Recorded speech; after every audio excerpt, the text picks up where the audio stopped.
मागणं तुम्ही बाप्पाकडे मागितलेलं आहे स्थापना करता? संपूर्ण महाराष्ट्रामध्ये गणरायाचं आगमन झालंय. किंबहुना देशभरामध्ये सगळीकडेच गणेशोत्सव साजरा होतो आणि आज गणरायाचं आगमन झालंय. जेवढं शक्य तेवढं आम्ही अनेक योजना सुरू केल्या. मुख्यमंत्री माझी लाडकी बहीण योजना आपल्या सगळ्यांना माहीत आहे. अशा अनेक योजना आपण सुरू केल्या आणि त्या योजना फार लोकप्रिय झाल्या.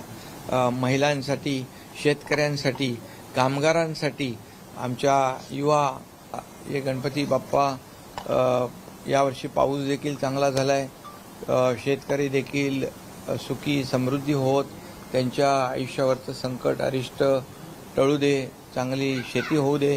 काही ठिकाणी पाऊस जास्त झालाय, त्या शेतकऱ्यांच्या मागे देखील काही ठिकाणी शेतीचं नुकसान झालंय. त्यांच्या मागे सरकार नेहमीप्रमाणे खंबीर उभं राहील. त्यांना देखील सरकार मदतीचा हात देईल आणि त्याचबरोबर हे राज्य जे आहे सुखी समृद्धी आनंदी हो